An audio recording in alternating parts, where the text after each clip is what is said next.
चलिए दोस्तों स्टार्ट करते हैं सेल और लीज बैक ट्रांजेक्शन। देखिए सेल और lease back transaction important topic रहेगा अपना, इसको समझिएगा। और इसको आगे प्रोसीड करने से पहले मैं आपको बता देता हूं कि अगर आपने AS19 में सेल और लीज बैक अगर पढ़ा है, आपको वो याद है, तो एक बार आप उस AS19 वाले सेल और लीज बैक के कॉन्सेप्ट को पूरा पूरा यहाँ पे क्या कर देंगे, भूल जाएंगे, उसको बिल्कुल भी ध्यान नहीं रखेंगे, क्योंकि यहाँ का जो रिकग्निशन मेजरमेंट और तरीका है वो एकदम डिफरेंट है AS19 के कंपैरिजन में। ठीक है, तो ये सेल और लीज बैक ट्रांजेक्शन जो इंड AS 116 के रेफरेंस में हम लोग पढ़ने वाले हैं, बहुत ही इंपॉर्टेंट कॉन्सेप्ट है और इसके अंदर आपको पढ़कर भी बहुत कुछ जानने को सीखने को मिलेगा और एक्चुअल में एसेंस पता चलेगा कि ये ट्रांजेक्शन किस प्रकार के होते हैं। तो जैसे अपन ट्रेडिशनल जो भी कॉन्सेप्ट पढ़ते हैं, पहले उसके कॉन्सेप्ट को पढ़ लिया, थियरी पढ़ ली उसके बारे में, फिर बाद में उसके प्रैक्टिकल क्वेश्चंस को हमने कर लिया। बट यहाँ पे मैं आपको दोस्तों क्या करने वाला हूँ, यहाँ पे मैं आपको ये पहले थियरी नहीं पढ़ाऊंगा, बिकॉज क्या है ना कि इस थियरी के अंदर सारे के सारे जो भी स्टेप्स आप देख रहे हो ये सब प्रैक्टिकल स्टेप्स है। ठीक है, ये सब स्टेप्स जो है वो आपके प्रैक्टिकल स्टेप्स है, मतलब क्या क्या आपको प्रैक्टिकल क्वेश्चन में करना है, क्या कैलकुलेट करना है, फिर उसके बेसिस पे गेन लॉस कैसे आएगा, एसेट्स को कैसे बुक करेंगे, लीज लायबिलिटी को कैसे बुक करेंगे, इन सारी चीजों के बारे में स्टेप्स यहाँ पे दे रखे हैं और वही स्टेप्स आपको यहाँ पे क्वेश्चन में अप्लाई करना है। तो अगर हमारे पास में डेटा रहेगा, नंबर रहेंगे, तो हम उसमें ज्यादा कंफर्टेबल रहेंगे उस चीज को अंडरस्टैंड करने के लिए। तो एक छोटा सा अंडरस्टैंडिंग कॉन्सेप्ट के बारे में, सेल और लीज बैक का जो कॉन्सेप्ट होता है वो समझ लीजिए और उसके बाद में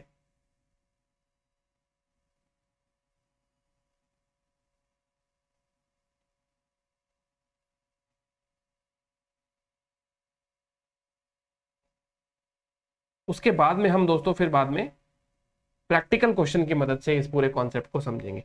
देखिए, जैसे सपोज करिए ये है आपका मिस्टर ए और ये है मिस्टर बी। मिस्टर ए ने अपना कोई एसेट सेल कर दिया मिस्टर बी को, एंड देन फिर बाद में उस मिस्टर बी से, बायर से, वही एसेट वापस लीज बैक करवा लिया।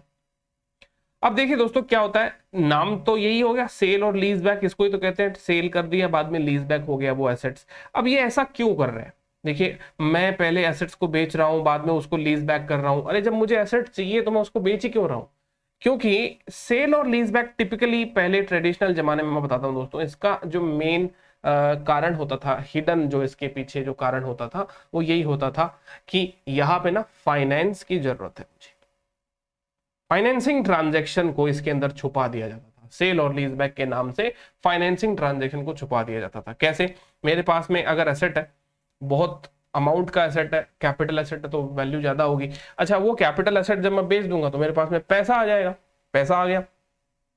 अब मुझे वो एसेट क्या है कि बेचना तो है, पैसे तो मुझे कमाने हैं उससे, पैसे तो मुझे लेने ही लेने थे, मैंने वो एसेट बेचना भी था, बट मुझे वो एसेट यूज भी करना है। अब मैं वो एसेट को यूज कर रहा हूं, लेकिन अब क्या है, एसेट तो मेरा यूज हो ही रहा है।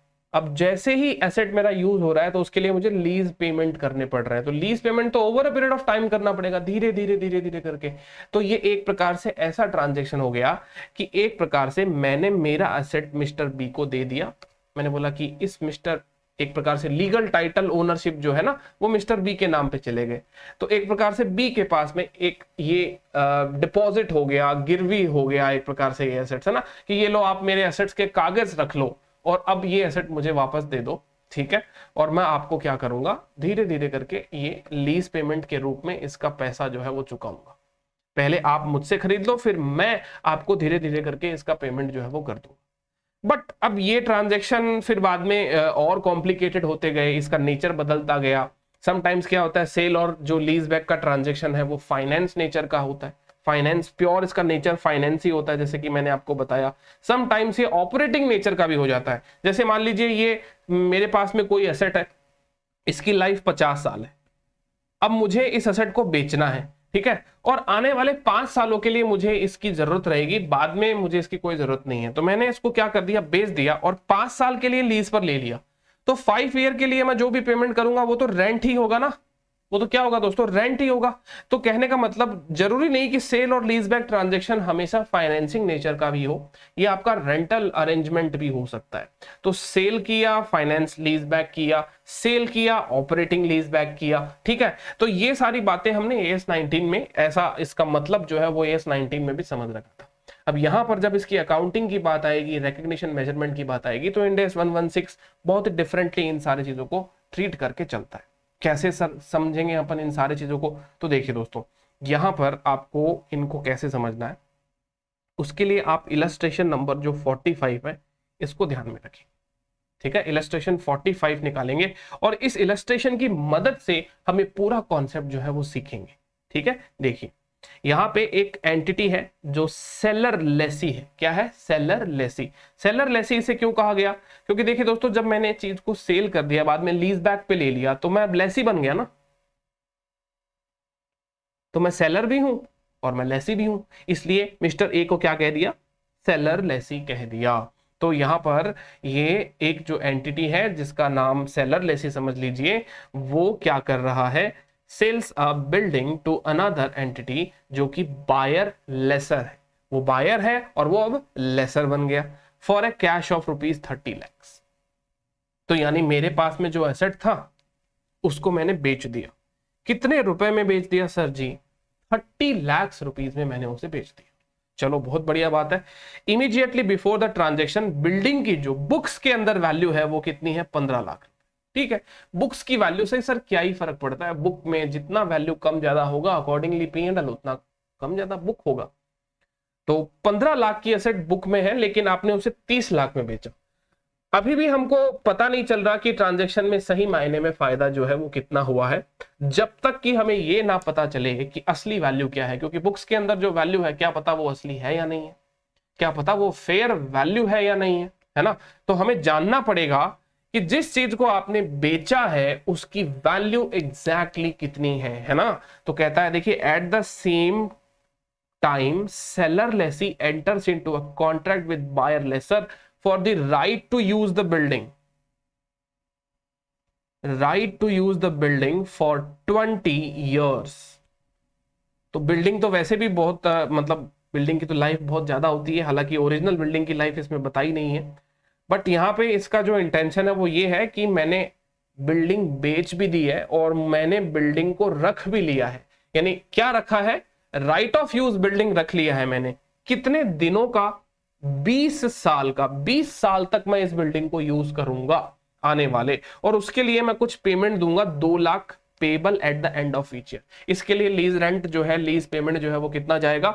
2 लाख रुपए सालाना मैं पेमेंट करूंगा। चलो बहुत बढ़िया बात है, अभी तक क्वेश्चन समझ में आना चाहिए, फिर बाद में हम इसके बारे में बात करेंगे। अब कहता है terms and condition of the transaction are such that the transfer of the building by seller lessee satisfies the requirement for determining when a performance obligation is satisfied in Ind AS 115 revenue from contract with customer। अब अभी अपन ने 115 तो पढ़ा नहीं है, ठीक है, तो मैं आपको सिर्फ इतना बता दूं कि जैसे कि सेल की बात हो रही है, जब अपन सेल की बात करें तो सेल जब भी करते हैं तो कोई रेवेन्यू रिकॉग्नाइज करनी पड़ती है अपने को। अब रेवेन्यू रिकॉग्निशन के लिए हम एलिजिबल हैं या नहीं है, इसके लिए इन्होंने पहले ही कह दिया कि 115 की सारी कंडीशन सेटिस्फाई हो रही है। जो सेल आप कर रहे हो उसे आप सेल के रूप में बुक करें, बिल्कुल बुक करें, बट वही बात है, अब this is the conjoint application of 115 और 116। 115 116 दोनों एक साथ लगेंगे, क्योंकि सेल के ऊपर 115 लगता है, लीज वाले ट्रांजेक्शन पे 116 लगता है। कैसे गेन लॉस की बुकिंग होगी? 116 आपको बताएगा। देखिए दोस्तों, the fair value of the building, अब देखो काम का डेटा आया है हमारे पास में, वो है 27 लाख रुपए। यानी जो फेयर वैल्यू है बिल्डिंग का वो है 27 लाख रुपए, और इनिशियल डायरेक्ट कॉस्ट जो है, अभी एक बार आप इग्नोर कर दीजिए, ठीक है, कर देंगे इग्नोर, बोलेगा तो वो भी कर लेते। तो कहता है इनिशियल डायरेक्ट कॉस्ट को इग्नोर कर दीजिए और डिस्काउंटिंग रेट आपको 12% इंप्लिसिट रेट जो है वो माननी है, which is readily determinable by seller lessee. और अगर ये खर्चा वर्चा होता तो हम इसके अंदर वो खर्चे वर्चे को एडजस्ट कर डिस्काउंट रेट एडजस्ट करते। बट कहता है कि buyer lessor classifies the lease of the building as an operating lease. यानी बायर लेसर जो है ना, बायर लेसर वो बिल्डिंग को क्या क्लासिफाई कर रहा है? ऑपरेटिंग लीज क्लासिफाई कर रहा है। और सेड ट्रांजेक्शन को आप सेलर लेसी और बायर लेसर जो है वो अपने अपने बुक्स में कैसे अकाउंट फॉर करेगा? तो इसको हम कह देते हैं sale and operating lease back. तो सेल और लीज बैक में दो टॉपिक पढ़ने रहेंगे अपने को, sale and operating lease back, और दूसरा हो जाएगा सेल और फाइनेंस लीज बैक। है ना। तो ये हो गया अपना क्वेश्चन सेल और ऑपरेटिंग लीज बैक का, जहां पे हमने हमारे एसेट को सेल कर दिया और बाद में उसे ही ऑपरेटिंग लीज बैक पे वापस भी ले लिया।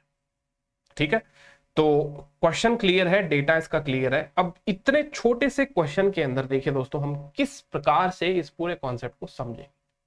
बहुत बहुत तरह की वर्किंग होगी, बहुत सारी चीजें इसमें सीखने को मिलेगी। तो पहले तो आपको देखो ये समझना है कि ये तो हो गया मिस्टर ए जो सेलर लेसी है, मान लीजिए मिस्टर बी जो है वो आपका कौन हो गया, बायर लेसर। Buyer laser. अब समझिए यहां पर हमारा जो असेट है उसका बाजार में फेयर वैल्यू कितना है, 27 लाख, जबकि आपने उसको बेच कितने में दिया, सेलिंग प्राइस इसका कितना रखा आपने, 30 लाख। अब देखिए दोस्तों यही तो प्लानिंग है, मतलब इस इंडेस कॉम्प्लिकेटेड नहीं होते हैं, कॉम्प्लिकेट होता है तो आपके ट्रांजैक्शन करने का तरीका या आपके प्लानिंग एलिमेंट जो ट्रांजैक्शन में आप घुसाने की जबरदस्ती कोशिश करते हैं। अब आपको ऐसे लगता होगा सर क्या दिक्कत है, तो बेच दिया तो बेच दिया, अगर 27 की चीज है 30 में बेच दिया तो क्या फर्क पड़ता है। अरे भाई फर्क कैसे नहीं पड़ता, आप खुद सोच के देखो कि ये सारी चीजें जब अपन बात करते हैं ना अकाउंटिंग टर्मिनोलॉजी में, तब नहीं समझ में आती कि फेयर वैल्यू ये ऊपर बेच दिया नीचे बेच दिया। जब आपको ये कहा जाता है कि चलो भाई मतलब जैसे कि 27 और 30 तो चलो बहुत थोड़ा क्लोज हो गया, ठीक है, वैसे लैक्स में है तो क्लोज तो नहीं कह सकते इसको, बट जैसे सपोज करो मैं आपको ये कहूं कि आप बाजार जाते हो, ठीक है, आपको कहा गया कि आलू लेकर आना है, तो आलू कितने रुपए का है, 10 रुपए किलो मिलता है मान लीजिए आलू। अब कोई आपसे कहे कि नहीं 70 रुपए किलो दूंगा, तो आप कैसे ले सकते हो उसको, नहीं ले सकते ना। अब मान लीजिए उसी आलू वाले ने आपको जेन्युइनली 70 रुपए के अंदर मान लीजिए बेच दिया, उसकी खाता बही में एक एंट्री मिल रही है कि उसने आपको 70 रुपीज में आलू बेच दिया है, और आप अपनी खाता बही में ये एंट्री दिखा रहे हो कि 70 रुपीज में आपने आलू परचेज कर लिया, ठीक है, ऐसा आप कर रहे हैं। अब समझिए ये ट्रांजेक्शन हो गया, बट ये ट्रांजेक्शन डाइजेस्टेबल नहीं है, यानी आप अपने घर वालों को जस्टिफाई नहीं कर पाएंगे और वो बेचने वाला वो भी जस्टिफाई नहीं कर पाएगा, है ना, कि भाई 10 की चीज कोई 70 में कैसे बेच सकता है। हो सकता है आप दोनों ने आपस में कुछ गड़बड़ किया हो, समझ रहे हो। वैसे ही कमर्शियल वर्ल्ड में ये ट्रांजैक्शन जो है, वैसे ही कमर्शियल वर्ल्ड में दोस्तों ये जो भी ट्रांजैक्शन है, ये सारे के सारे ट्रांजैक्शन क्या है, जो भी मैन्युपुलेटेड ट्रांजैक्शन होते हैं उसमें दोनों का कुछ इंटेंट और भी हो सकता है। अब उस इंटेंट को ढूंढने की कोशिश करिए आप सब लोग। देखिए वैसे भी मैंने आपको बताया कि सेल और लीज बैक ट्रांजेक्शन है वो टिपिकली ट्रेडिशनली पहले फाइनेंस नेचर के ट्रांजेक्शन हुआ करते थे। तो हम सबसे पहले तो ये ढूंढेंगे कि अगर मैंने 27 की चीज 30 में बेच दी है, तो सामने वाला बिल्कुल भी बेवकूफ नहीं है कि वो 27 की चीज 30 में ले रहा है। डेफिनेटली अगर वो 3 लाख रुपए आज हमें दे रहा है, आज हमें वो 3 लाख रुपए दे रहा है एक्स्ट्रा, तो कल वो हमसे लीज रेंट के माध्यम से उसको रिकवर कर ले, यानी आगे चलकर वो जो भी लीज रेंट चार्ज करेगा ना हमसे, उसमें उसकी रिकवरी डेफिनेटली इनकॉर्पोरेटेड होगी, है ना। कुछ ऐसे ही कॉन्सेप्ट आपको AS19 में भी बताए गए होंगे, है ना। तो वही वाली बात है दोस्तों कि ये जो 3 लाख रुपए का यहां पे जो आपको डिफरेंस नजर आ रहा है, ये 3 लाख रुपए एक्स्ट्रा, जो एक्स्ट्रा आपने चार्ज कर लिए किससे, मिस्टर बी से, मिस्टर बी इस 3 लाख रुपए की वसूली करेगा। एक्चुअल में ये ट्रांजेक्शन क्या हुआ था, देखो मिस्टर ए मिस्टर बी को बोलता है देखो सर मेरी 27 लाख की एसेट है, आप इसको 30 लाख में ले लो, ठीक है। वो बोलेगा भाई ऐसे कैसे, मैं क्यों ले लूं 30 लाख रुपए में। तो मिस्टर ए ने कहा सर पूरी स्कीम तो सुनो, पहले ही बीच में क्यों क्या करते हो, स्कीम सुनो पहले, 27 की चीज है, आप मुझसे क्या इसको 30 लाख रुपए में ले लीजिए, जो एक्स्ट्रा जो आप मुझे 3 लाख रुपए दे रहे हैं ना, वो 3 लाख रुपए आप क्या करेंगे, बाद में मुझसे वापस ले लेना, वही 3 लाख रुपए मुझसे बाद में वापस ले लेना लीज रेंट के रूप में। लीज रेंट आप मान लीजिए एक्स लीज रेंट चार्ज करते हो बाकी सबसे, मुझसे क्या करना, टोटल लीज रेंट में ये 3 लाख रुपए और बढ़ा के ले लेना साहब, और क्या हो सकता है।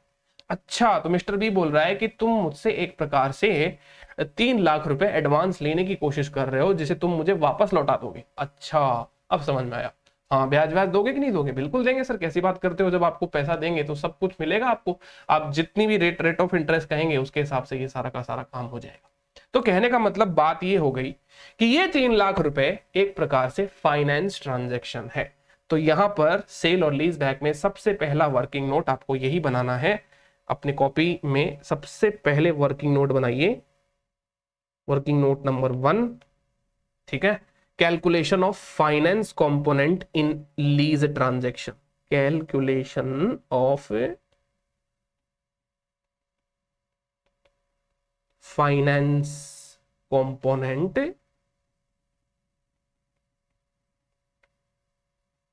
इन लीज ट्रांजैक्शन, लीज के ट्रांजैक्शन में फाइनेंस कंपोनेंट को ढूंढना। पहला वर्किंग नोट हमारा इस चीज का बन जाए। कैसे होगा ये? हो जाएगा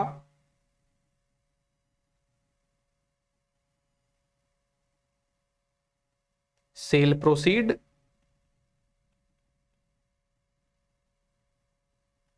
लेस फेयर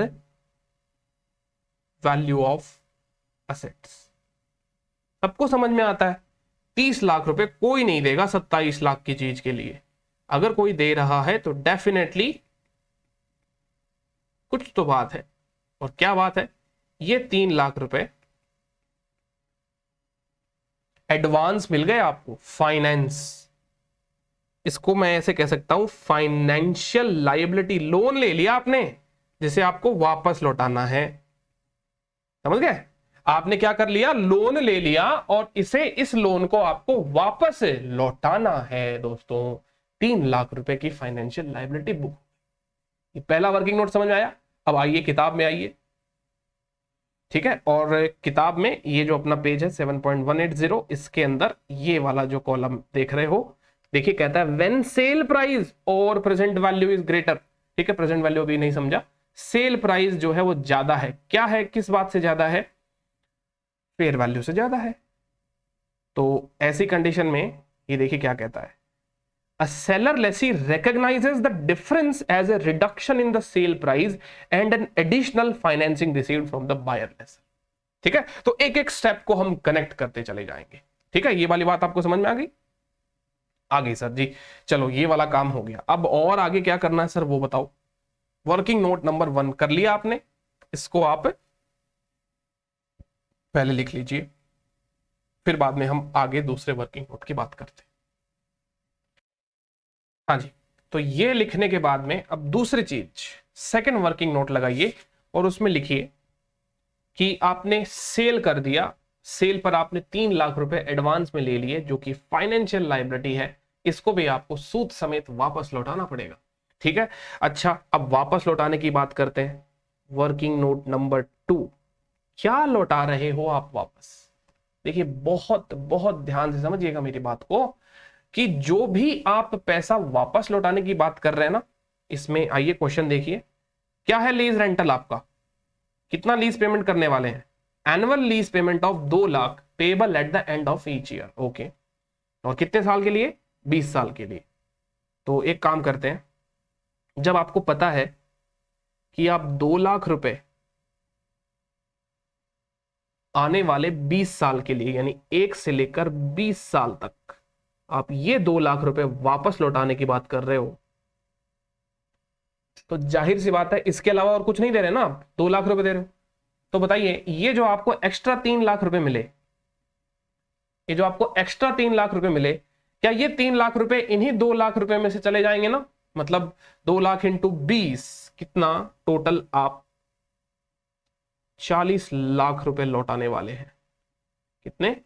40 लाख रुपए लौटाने वाले हैं। अब ये तो 20 साल में लौटाने वाले हैं, तो 40 lakh inclusive of interest also, इसमें तो इंटरेस्ट भी शामिल है।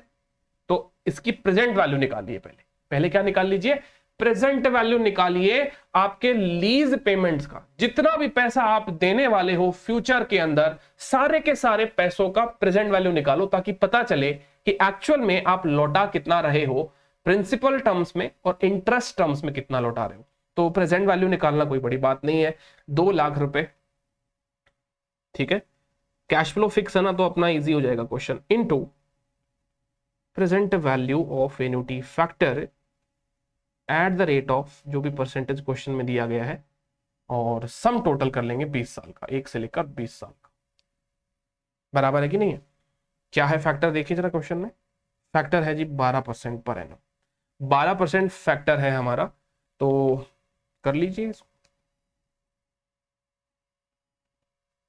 1 डिवाइडेड बाई 1.12, 1 2 3 4 5 6 7 8 9 10 11 12 13 14 15 16 17 18 19 20, जीटी प्रेस करेंगे 7.469, 7.4694 मल्टीप्लाई बाई 2 लाख,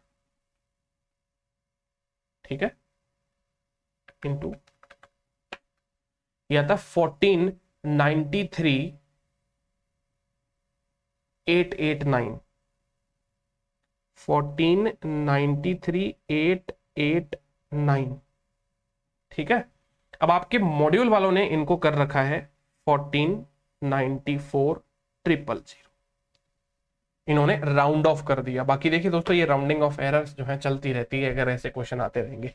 तो अपन अपने आंसर्स को मैच कराने के लिए मैं भी मॉड्यूल वाला ही सहारा ले रहा हूं, जो उन्होंने नंबर लिया है। उन्होंने इसको राउंड ऑफ करके 14,94,000 कर दिया, 14,94,000।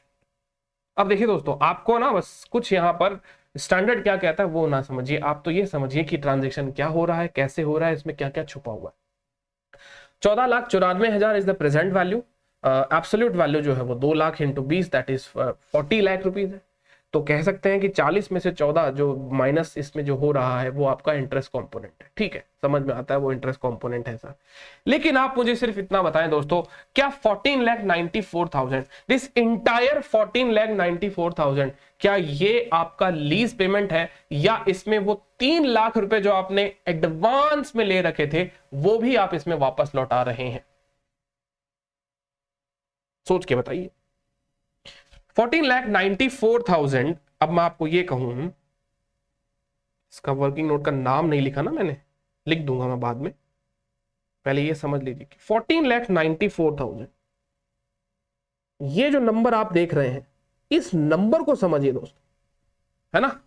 क्या समझेंगे कि 1494 में से सर कितना अमाउंट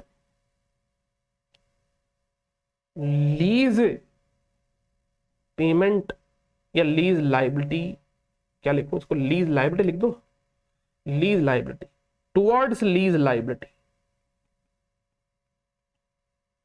और यही पैसे, इसी पैसे में से आप पेमेंट जो कर रहे हो वो टुवर्ड्स फाइनेंशियल लाइबिलिटी, यानी जो एडवांस लेके बैठे थे ना 3 लाख, वो भी तो वापस लौटाना है।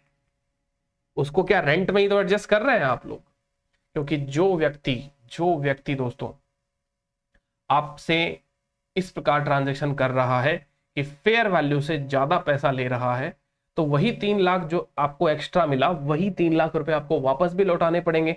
कैसे वापस लौटाओगे? अरे वापस लौटाने का अमाउंट तो फिक्स दे रखा है 2 लाख रुपए, इसी के अंदर छुपा हुआ है वो, यानी इसी 40 लाख में से 3 लाख रुपए का पेमेंट एडवांस का भी हो रहा होगा। बट वही बात है, ये तो ओवर द पीरियड हो रहा है, तो ओवर द पीरियड हो रहा है, तो आज आपने कितना ज्यादा ले लिया, मतलब मैं कह सकता हूं कि ये 14,94,000 में 3 लाख रुपीस का पेमेंट, 3 लाख रुपीस का पेमेंट तो फाइनेंशियल लायबिलिटी का कर रहे हो आप।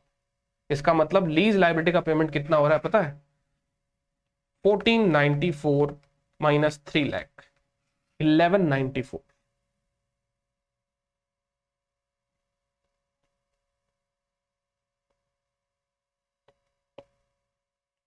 1194। क्यों ऐसा, समझ में आया कि नहीं आया बताइए? यहां हो सकता है आपको थोड़ी बात समझ में ना आई हो, तो मैं वापस रिवाइज कर देता हूं कि सीधी सी बात है, जब आपको पैसा लौटाना ही सिर्फ यही है, तो इसके अंदर जाहिर सी बात है 3 लाख भी आप वापस लौटा रहे हो। 3 लाख तो प्रेजेंट वैल्यू टर्म्स में ही है, क्योंकि ये तो आज की वैल्यू है, क्योंकि आज जिसकी वैल्यू 27 है उसके बदले आप 30 ले रहे हो। इसका मतलब प्रेजेंट वैल्यू टर्म्स में 3 लाख रुपए लेकर बैठे हो, और वो 3 लाख रुपए को आपको वापस लौटाना है। धीरे धीरे करते उसके ऊपर इंटरेस्ट लगता जाएगा और आप उनको वापस लौटाते जाएंगे। 3 लाख रुपए को इंटरेस्ट लगाकर वही अमोर्टाइज, फाइनेंशियल लायबिलिटी की अमोर्टाइजेशन टेबल बनेगी कैसे, 20 साल वाली। मैं बनाकर तो क्या ही बताऊं आपको, है ना। ये 1 से लेकर ऐसे ऐसे 1 2 3 ऐसे करते करते 20 साल की ये टेबल बनेगी, जिसमें ये ओपनिंग वैल्यू 3 लाख से बुक होगा, इसके ऊपर 12% हर बार आप इंटरेस्ट लगाएंगे, ठीक है, और 12% इंटरेस्ट लगाने के बाद में लास्ट में इसकी वैल्यू जो है निल हो जाएगी, क्योंकि इसका पेमेंट जो है टुवर्ड्स आप फाइनेंशियल लायबिलिटी भी कर रहे हो। 2 लाख रुपए का जो पेमेंट हो रहा है ना आपका सालाना, उसमें कुछ पेमेंट फाइनेंशियल लायबिलिटी का भी हो रहा है। कितना हो रहा है वो भी जानना पड़ेगा, अपने को ये भी पता लगाना पड़ेगा कि एनुअल 2 लाख रुपए में से कितना फाइनेंशियल लायबिलिटी का पेमेंट करते हैं आप, और कितना आप अपना नॉर्मल लीज लायबिलिटी का पेमेंट करते हैं। तो ये आपका फाइनेंशियल लायबिलिटी अमोर्टाइजेशन टेबल जैसे बनता है कि बैंक से जैसे मैंने कोई लोन लिया, वैसे ही आपने इस बायर लेसर से लोन ले लिया 3 लाख का, अब आप उस बायर लेसर को ये वापस लौटा रहे हैं, ठीक है। अच्छा, इसके बाद में जब आपको ये बात पता चल गई कि हाँ सर बात तो सही कह रहे हो कि 14,94,000 जो है ना, इसमें से 3 लाख रुपए का तो पेमेंट मैं तो लायबिलिटी फाइनेंशियल लायबिलिटी का कर रहा हूं, इसका मतलब लीज के लिए तो मैं सिर्फ 1194 ही दे रहा हूँ, लीज के लिए मैं सिर्फ 11,94,000 ही दे रहा हूं। अच्छा, तो ये समझ में आ गया। इस वर्किंग नोट नंबर 2 को मैं क्या कह सकता हूं,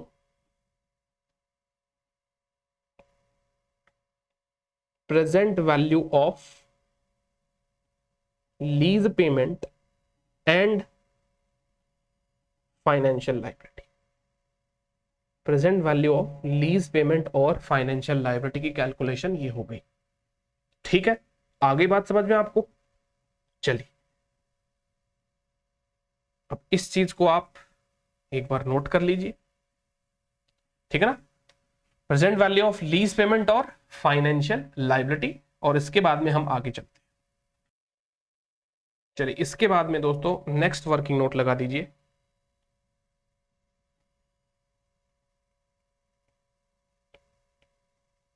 इसमें लिखेंगे proportion of annual lease payment, proportion of annual lease payments. आपको पता है कि जो एनुअल लीज पेमेंट जो है वो 2 लाख रुपए, 2 लाख रुपए का पेमेंट कर रहे हैं, बट क्या ये 2 लाख रुपए पूरा का पूरा लीज लायबिलिटी का पेमेंट है क्या? नहीं, इन्हीं 2 लाख रुपए में से वो आपके जो एडवांस में 3 लाख रुपए ले रखे थे वो भी जा रहे हैं। तो ये प्रोपोर्शन एनुअल लीज पेमेंट यानी 2 लाख रुपए को आपको प्रोपोर्शनेट स्प्लिट करना है, प्रोपोर्शन निकालना है या क्या करना है, स्प्लिट करना है। तो कैसे करेंगे? 2 लाख का जो प्रोपोर्शन आएगा वो कैसे किया जाएगा? तो देखिए दोस्तों बहुत सीधी सी बात है, जब आपको पता है कि आपका टोटल लीज लायबिलिटी का प्रेजेंट वैल्यू है 1194, है ना, लीज लायबिलिटी का प्रेजेंट वैल्यू कितना है 1194, ये है आपका लीज लायबिलिटी का कंपोनेंट।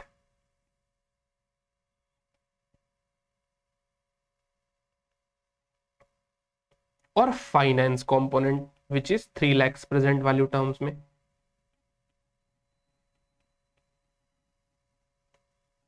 थ्री लैक्स। तो आपको पता है ना कि जो भी टोटल आप पे कर रहे हो 14,94,000 पीवी टर्म्स में, इसी रेशियो में आप अपने 2 लाख के पेमेंट को स्प्लिट कर दीजिए, पता चल जाएगा कि टुवर्ड्स लीज लायबिलिटी कितना है और टुवर्ड्स फाइनेंस कंपोनेंट कितना है। तो कैसे आएगा सर? ये आना कैसे है? ये 14,94,000 1194 डिवाइडेड बाई 1494, तो ये 1494 क्या हो गया? टोटल लीज पेमेंट,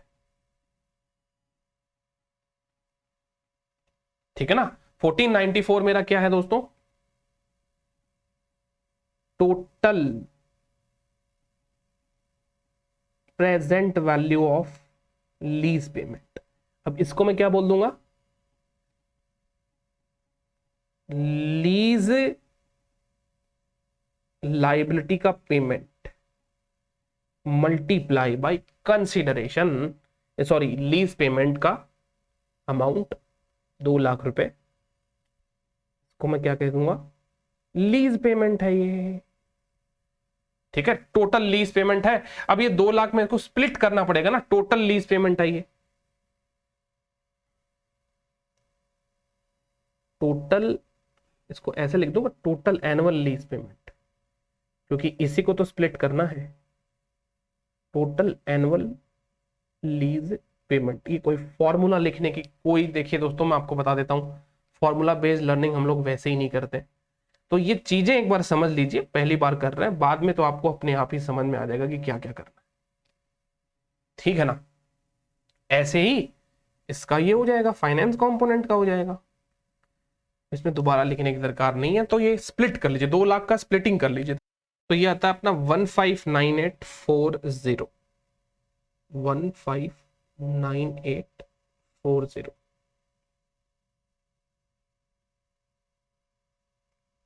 ये हो गया टुवर्ड्स लीज लाइबिलिटी, है ना।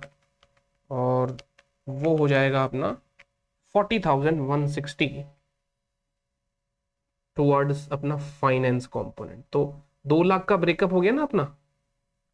अब हर साल मैं जो पे कर रहा हूं उसका ये डिवीजन हो गया, ठीक है। 40,160 रुपए तो हो गया अपना फाइनेंस कंपोनेंट के रिगार्डिंग, और लीज लाइबिलिटी के रिगार्डिंग हो गया अपना 159840।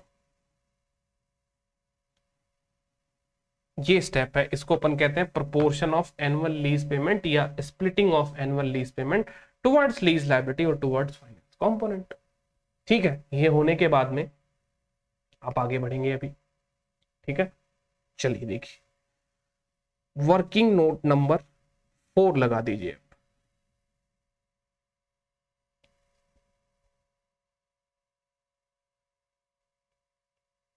ठीक है, वर्किंग नोट नंबर 4। तो यहां पे वर्किंग नोट नंबर 4 में हेडिंग दीजिए प्रोपोर्शन ऑफ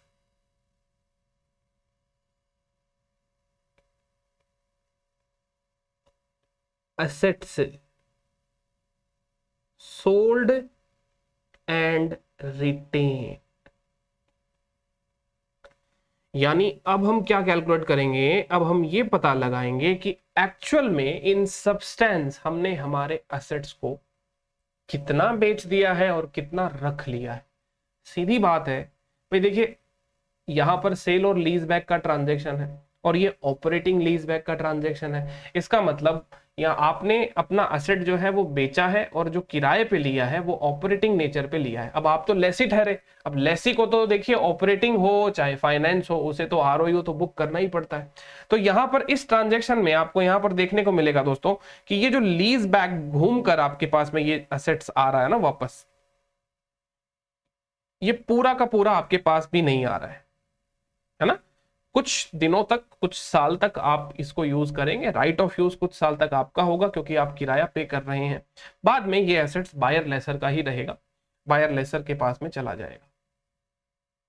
यानी आपके पास में कितने दिन तक रहेगा ये? 20 साल तक आपके पोजीशन में, आपके कंट्रोल में। यानी कह सकते हैं कि इस असेट्स के ऊपर आपका राइट ऑफ यूज ROU आ गया है 20 साल के लिए आफ्टर सेल और लीज बैक ट्रांजेक्शन। यानी पुराना जो आपका एसेट्स था वो तो अब आपका डी रिकॉग्नाइज हो जाएगा और रिकॉग्नाइज क्या होगा? ROU एसेट्स, क्योंकि इस एसेट्स में अब आपका राइट ऑफ यूज है वो भी सिर्फ 20 साल तक। तो आपको अब इस कैलकुलेशन में क्या करना है?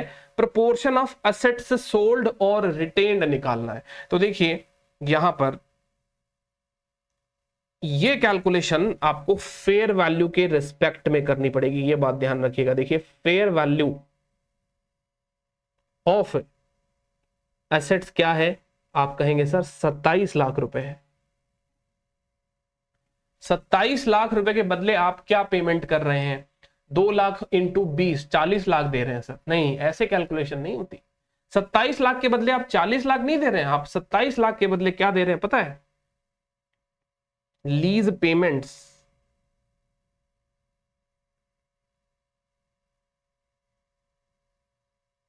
ठीक है, टोटल लीज पेमेंट लिखूं तो वैसे समझ लीजिए, देखिए 14,94,000 का लीज पेमेंट कर रहे हैं, लेकिन 14,94,000 एसेट्स के लिए तो नहीं है। लेस करिए टुवर्ड्स फाइनेंस कंपोनेंट। मतलब बार बार इसको प्रेजेंट करके दिखाने की दरकार नहीं है, मैं समझा रहा हूं आपको, धीरे धीरे समझ में आ जाए इसलिए लिख रहा हूं। आप डायरेक्ट यहां पे सीधा 11,94,000 लिख दीजिए। 3 लाख रुपए माइनस करेंगे तभी तो पता चलेगा ना कि 27 लाख की असेट्स जो है उसको मैं 20 साल के लिए राइट ऑफ यूज पे ले रहा हूं और उसके लिए जो मैं पैसा पे कर रहा हूं वो है 11,94,000। तो पता चल गया ना, परसेंटेज ऑफ एसेट्स रिटेन्ड, क्योंकि जो पैसा आप दे रहे हो, जो किराया आप पे कर रहे हो माय डियर फ्रेंड्स, ये किराया आप आरओयू एसेट्स के लिए ही पे कर रहे हो। तो percentage of assets retained for ROU building, building ये है ना ये, ठीक है। परसेंटेज कितना परसेंटेज हो गया ये सर 11.94 डिवाइडेड बाई 2700, ठीक है, कितना हो गया 1194 डिवाइडेड बाई 2700। तो मैं ये कह सकता हूं 44.22 यानी सारे असेट्स का लगभग 44.22%, 44.22% आपने रिटेन कर लिया है, समझ गए। तो फिर बाद में बेच कितना दिया, बैलेंसिंग फिगर में निकाल लीजिए, प्रोपोर्शनेट निकालना तो वैसे कर लीजिए। तो परसेंटेज ऑफ एसेट्स सोल्ड, अब सब्सटेंस में देखा जाए तो इतना परसेंट एसेट जो है वो आपने बेच दिया, क्योंकि फेयर वैल्यू जिसकी 27 लाख है और आप लीज पर उसका जो रिकवरी मतलब लीज पेमेंट जो कर रहे हो उसके लिए वो 11.94 कर रहे हो, तो इसका मतलब 44.22% एसेट्स का जो टोटल वैल्यू है वो क्या है, वो है अमाउंट जिसके लिए आप पे कर रहे हैं, राइट ऑफ यूज के लिए पे कर रहे हैं। तो बचा हुआ अधिकार क्या हो गया 44.22%, अगर आप 100 में से माइनस कर देंगे तो क्या आ जाएगा 55.78%। इतना असेट्स आप बेच चुके हैं। सर ये हमने क्यों निकाला, आपको धीरे धीरे सारे के सारे वर्किंग नोट समझ में आ जाएंगे दोस्तों, बट क्या आपको ये समझ में आया कि नहीं आया वो समझिए। प्रोपोर्शन ऑफ एसेट सोल्ड और रिटेन निकाला है मैंने, ये क्यों निकाला है, देखिए सीधी बात है, पहले तो हम ये नंबर को समझते हैं, बाद में मैं क्यों वाला भी एक्सप्लेनेशन बता दूंगा। कि देखिए 27 लाख की कोई एसेट है जिसके लिए आप उसको बेच चुके हो 30 लाख रुपए में, बट वो तो सब दिखावा है। 30 लाख रुपीज में आपने ये एसेट्स बेचा कैसे है, इसको हम ऐसे कैसे सही मान लें, क्योंकि जो 27 लाख का एसेट्स है उसके लिए आप बाद में लीज पेमेंट कर कर राइट ऑफ यूज भी तो रिटेन कर रहे हो, यानी आप कुछ लीज रेंटल का भी पेमेंट कर रहे हो। तो मैं इसको 100% सेल नहीं मान सकता और मैं इसको 100% रिटेन्ड भी नहीं मान सकता, क्योंकि मैं बेच भी चुका हूं और मेरे पास में है भी, दोनों ही बात होगी, मैंने एसेट्स बेच भी दिया और मैंने एसेट्स मेरे पास में रख भी लिया। तो अब पता लगाना पड़ेगा ना कि कितना बेच दिया सर और कितना रख लिया, तो ये परसेंटेज से डिसाइड हो जाएगा। इफेक्टिवली आप 44.22% तो रख रखे हो, क्योंकि बेचकर फिर वापस उसे ही पे कर रहे हो, तो ये तो लीज बैक कर लिया, बाई बैक हो गया वो एसेट्स आपका। तो 44.22% तो बाई बैक हो गया आपका, लीज बैक हो गया। तो 44.22% आपको आरओयू बुक करना पड़ेगा, ये काम आएगा आरओयू को बुक करने।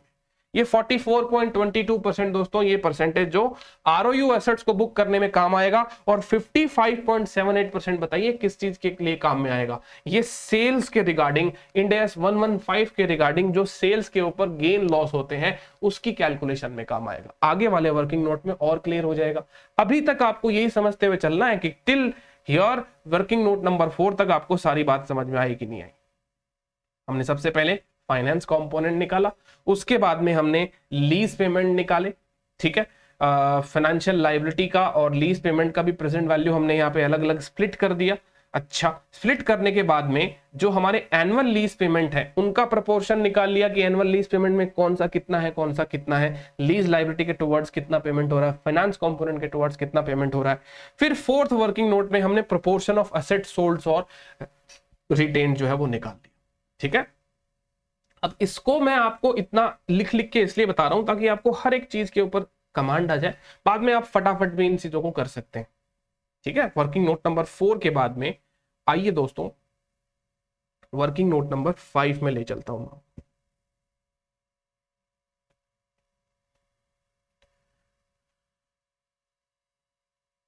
Recognition of ROU assets,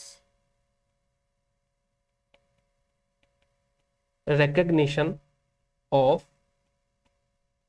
ROU assets।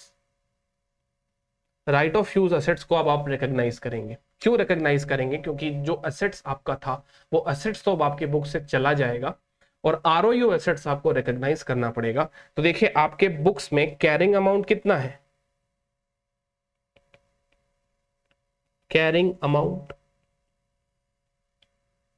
Assets का जो कैरिंग अमाउंट है वो कितना है, वो है सर जी 15 लाख रुपए,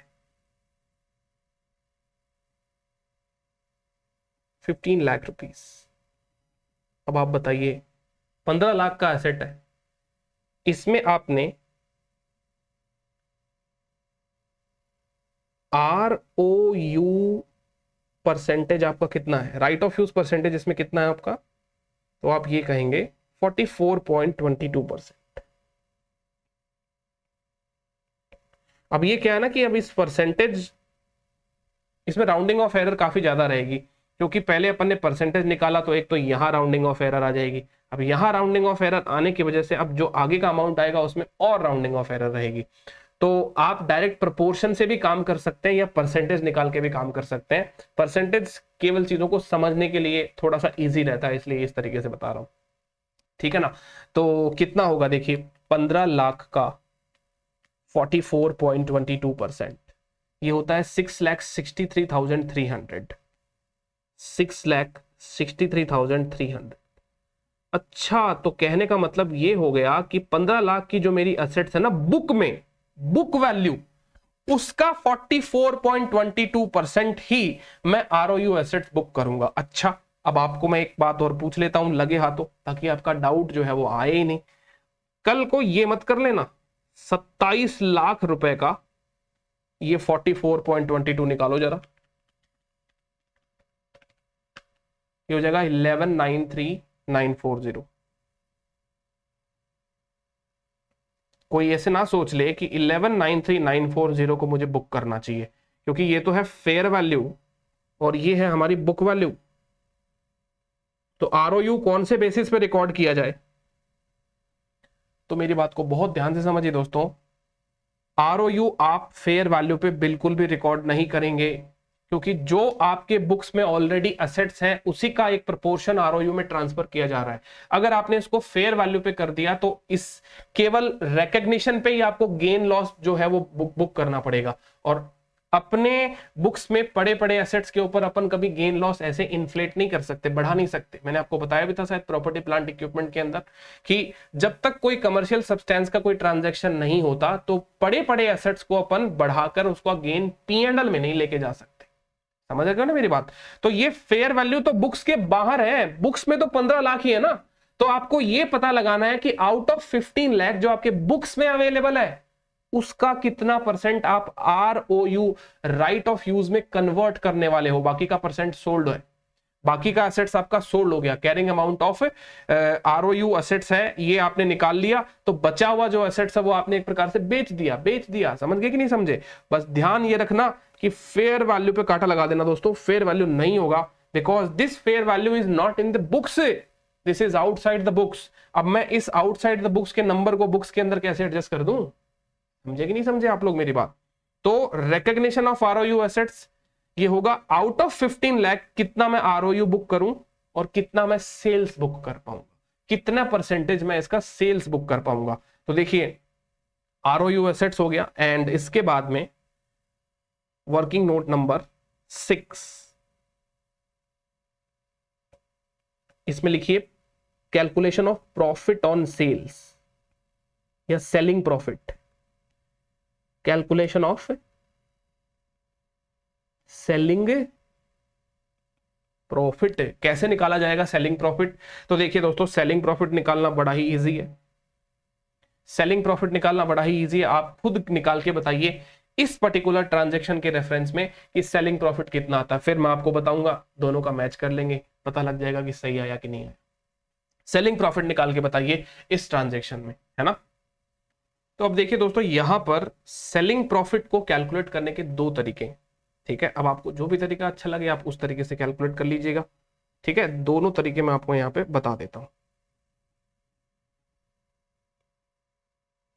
मेथड लिख दीजिए, चाहे ऑल्टरनेटिव लिख दीजिए, मेथड 1, मेथड 2, सबसे पहले शॉर्टकट वाला ही मेथड, जहां पे अपन ने ये ऊपर वाली मेहनत तो करी ली है कि 15 लाख में से 663,300 का अमाउंट हम एसेट का डी रिकॉग्नाइज नहीं कर सकते, क्योंकि वो तो एसेट हमारे पास में है। तो कितना डी रिकॉग्नाइज करने वाले हैं, वही तो carrying amount of assets sold. मैं यहाँ पे लिखने वाला हूं carrying amount of assets sold. कैसे आएगा ये? अब या तो वो परसेंटेज अप्लाई कर दीजिए 55.78, या फिर 15 लाख में से 663,300 माइनस कर दीजिए, कैसे भी कर दीजिए। देखिए 15 लाख का कैरिंग अमाउंट है, इसमें से 663,300 माइनस कर दीजिए, या फिर 15 लाख का वो निकाल लीजिए डायरेक्ट 55.78%, जैसे भी आपका कैलकुलेशन बैठता है। और ये हो जाता है, देखिए सर 15 लाख का 55.78%,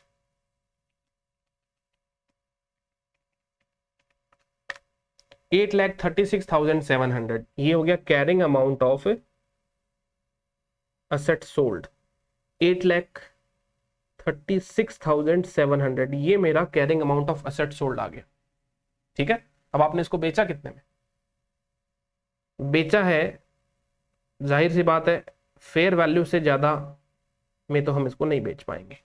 तो फेयर वैल्यू 27 लाख रुपए, लेकिन 27 लाख तो सारे एसेट्स की फेयर वैल्यू है ना। आपने कितना बेचा? तो 27 लाख का 55.78, ये एक प्रकार से मेरा सेल बुक हो सकता है, रेवेन्यू बुक हो सकता है। और जब ये रेवेन्यू बुक हो पाएगा तो फिर बाद में दोस्तों सीधी बात है गेन अकॉर्डिंगली आ जाएगा। 27 lakh multiply by 55.78%, that is coming to 15,06,060 रुपए, यानी 15,06,060 रुपए ये हो गया गेन आ गया आपके पास। इस असेट्स को बेचने के ऊपर जितना भी गेन होता है वो गेन आ गया। कितना होता है देख लीजिए, 8,36,700, 669,360, 669,360 ये हो गया गेन। तो एक तो ऐसे निकल जाएगा। दूसरा ऐसे निकल सकता है कि भाई फेयर वैल्यू जो है, जैसा कि आपने कहा 27 लाख है, ठीक है, और कैरिंग अमाउंट आपके बुक्स में जो है वो कितना है असेट्स का? 15 लाख है ना।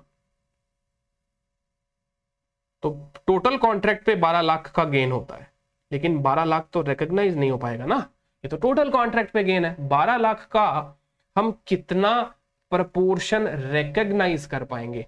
तो जाहिर सी बात है 12 लैक्स का हम उतना ही प्रपोर्शन रिकॉग्नाइज कर पाएंगे जितना बिकवाली हो गई है, सेल हो गया है, विच इज 55.78%। तो प्रॉफिट जो है 55.78%, equivalent to sales percentage. 12 lakh का 55.78%, ये आता है 669,360, 669,360। अब आपको दोनों में से जो भी तरीका अच्छा लगा हो उससे आप आंसर निकाल सकते हैं, आंसर एक ही आएगा। ठीक है, 669,360, ठीक बात है, आगे ना बात समझ में। ये हो गया अपना सेल के ऊपर प्रॉफिट। अच्छा सर, सेल के ऊपर प्रॉफिट निकाल लिया, आरओयू एसेट्स कितनी रखनी है वो निकाल लिया, असेट सोल्ड और रिटेन के परसेंटेज निकाल लिए अपन ने, एनुअल लीज पेमेंट कितना कितना देना है ये भी अलग अलग पता लगा लिया, और प्रेजेंट वैल्यू भी पता लगा ली, फाइनेंशियल लायबिलिटी सर सब कुछ पता लगा लिया। और क्या क्या ही रह गया इसमें? कुछ नहीं रहा है दोस्तों, अब एक जर्नल एंट्री रह गई है, बस जर्नल एंट्री लगाएंगे आप। आंसर तो ये है, बाकी सब तो वर्किंग नोट थे, यानी अकाउंटिंग करनी आपको अल्टीमेटली ये है। जर्नल एंट्री क्या पास होगी? देखिए सबसे पहले अपनी बुक्स में से मुझे हटाना पड़ेगा जो एग्जिस्टिंग प्रॉपर्टी प्लांट इक्विपमेंट है, जिस भी नाम से है, बिल्डिंग नाम से है तो बिल्डिंग नाम लिख दीजिए, और कोई नाम है तो और कोई लिख दीजिए। तो बिल्डिंग जो मेरे बुक्स में 15 लाख रुपए पर है दोस्तों, उसे मैं हटा दूं। सर पूरी कैसे हटा सकते हो? आपको थोड़ा रखना है ना आरओयू, हाँ तो रखो ना, आरओयू एसेट्स को डेबिट करें, आरओयू बिल्डिंग उसे आप डेबिट करें, जितना रखना है उसको आप डेबिट कर दीजिए। कितना रखना है ये देखिए अपने वर्किंग नोट से चेक करिए। ROU एसेट्स हमें रखना है 663,300 ये लीजिए 663,300 तो हो गया ना अपने आप ही। ROU एसेट्स को आपने इतना रखा और इतना हटाया तो जो डिफरेंस रहा वही बैलेंस शीट से गायब, बाकी तो रह गया ना इसमें।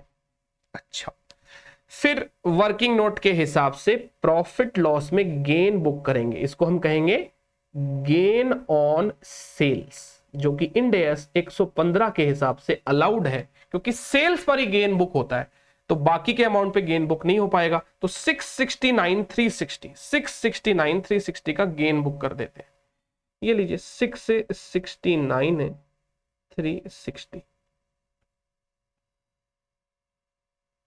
कर दिया सर, गेन भी हमने यहाँ पे कर दिया है बुक। अच्छा, जब आपने ROU बिल्डिंग ये देखिए उठाया है लीज के ऊपर, तो इसकी कोई लीज लायबिलिटी भी बन रही होगी सर, जाहिर सी बात है बिल्कुल बन रही होगी, क्यों नहीं बनेगी। लीज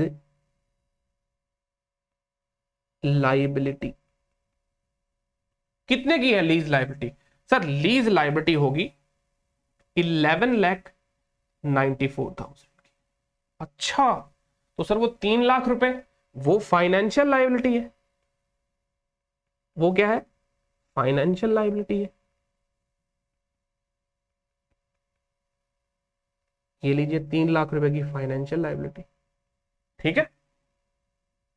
अच्छा, राइट ऑफ यूज एसेट से बुक किया, इसके अगेंस्ट में लीज लायबिलिटी बुक कर ली, फाइनेंशियल लायबिलिटी बुक कर ली, प्रॉफिट लॉस बुक कर लिया, प्रॉपर्टी प्लांट इक्विपमेंट को डी रिकॉग्नाइज कर दिया। क्या ये सारे के सारे एलिमेंट समझ में आए। अब दोस्तों, जो आपने बेचा है अपने एसेट्स को, उसके ऊपर आपको कुछ पैसा मिला, वो भी तो लिखे। बैंक अकाउंट डेबिट, बैंक में पैसा आ गया, कितना पैसा सर, 30 लाख रुपए आ गए, 30 लाख रुपए, ठीक है। और ये लीजिए आपकी सेल और ऑपरेटिंग लीज बैक की जर्नल एंट्री यहां पे तैयार है। देख लीजिए, अब इन दोनों साइड का टोटल करके देख लीजिए मैच हो रही है कि नहीं हो रही जर्नल एंट्री। ये जर्नल एंट्री आपकी मैच होगी दोस्तों, बिल्कुल मैच होगी, एक ही जर्नल एंट्री में सारे काम कर दिए, ठीक है। चेक कर लेते हैं इसको मॉड्यूल वाले फाइनल आंसर से।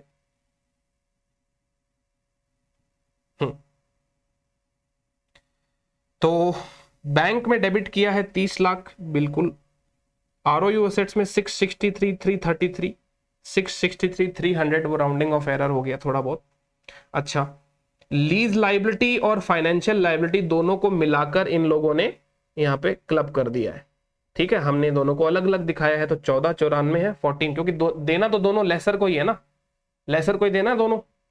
देखिए, लीज लाइबिलिटी वाला पैसा भी लेसर को देना है और फाइनेंशियल लायबिलिटी वाला पैसा भी लेसर को देना, तो दोनों का बैलेंस जो है अल्टीमेटली जाएगा तो उसके अकाउंट में। कंट्रोल अकाउंट सेम रहेगा, चेक सेम नाम से बनेगा, RTGS NEFT सेम नाम से होगी, तो आप इसको टोटल करेंगे, बट हमने इसको अलग अलग दिखा दिया ताकि अच्छा प्रेजेंटेशन हो जाए।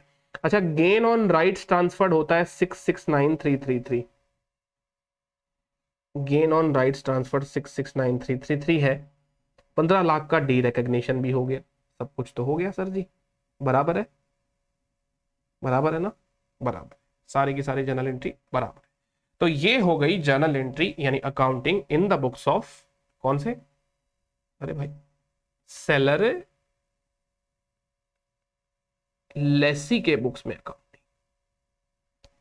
अरे सर, छोटा सा ही क्वेश्चन था, इसमें इतनी सारी बातें, तभी तो ये कॉन्सेप्ट इंपॉर्टेंट हुआ ना दोस्तों। तो ये उम्मीद करता हूं कि आपको बढ़िया से समझ में आ गया होगा बिना किसी दिक्कत के, ठीक है ना। अच्छा, अभी खत्म कहां पे हुआ है, बायर लेसर के बुक्स में भी अकाउंटिंग करनी है। बायर लेसर के बुक्स में अकाउंटिंग, बायर लेसर में अब कोई कैलकुलेशन नहीं करनी पड़ेगी, सीधी अकाउंटिंग कर देंगे। जर्नल बायर लेसर, वो बायर लेसर तो भैया देखिए, लेसर है वो तो व्यक्ति, वो व्यक्ति लेसर है, उसने सबसे पहले तो हमसे असेट खरीद लिया, तो वो एसेट उसने खरीद लिया है तो वो पीपी बिल्डिंग बोल के बुक करेगा, आरओयू वगैरह वो यूज नहीं करेगा, क्योंकि उसने कोई लीज पे नहीं खरीदा है हमसे, उसने पहले पूरा एसेट खरीद लिया। कितने रुपए का? 30 लाख रुपए। कैसी बातें करते हो, 30 लाख रुपए पूरा। इंडेस का आधार है फेयर वैल्यू, 30 कैसे रिकॉर्ड करने देगा इंडेस? अरे भाई 27 लाख का ही एसेट है, 3 लाख रुपए एसेट के नहीं दिए आपने। जब मैंने यहां पर एंट्री में इसे फाइनेंशियल लायबिलिटी दिखाया है 3 लाख रुपए को, तो वो क्या दिखाएगा? वो फाइनेंशियल एसेट दिखाएगा ना भाई। सामने वाला पर्सन क्या दिखाएगा? फाइनेंशियल एसेट, एडवांसेस है, फाइनेंशियल एसेट से इसे क्या कह देंगे हम लोग? एडवांस भी कह देंगे। नॉमेनक्लेचर कुछ भी दे दीजिए दोस्तों, सब्सटेंस सही होना चाहिए। क्या? 3 लाख रुपए टू बैंक, ये लीजिए 30 लाख रुपए का उसने पेमेंट किया। टुवर्ड्स एसेट 27 है और टुवर्ड्स एडवांसेस 3 लाख है। That is the substance of the transaction. IFRS इसको ही ढूंढने की कोशिश करता है और वो हमने ढूंढ लिया। उम्मीद करता हूं दोस्तों समझ में आ गया होगा अब आपको ये अच्छे से, है ना। क्या होगा? बायर लेसर अब आगे डिप्रिसिएशन लगाएगा धड़ाधड़ धड़ाधड़, जैसे जैसे उसका डिप्रिसिएशन लगना है। और यही बात है दोस्तों इन्होंने यहाँ पे लिख रखी है।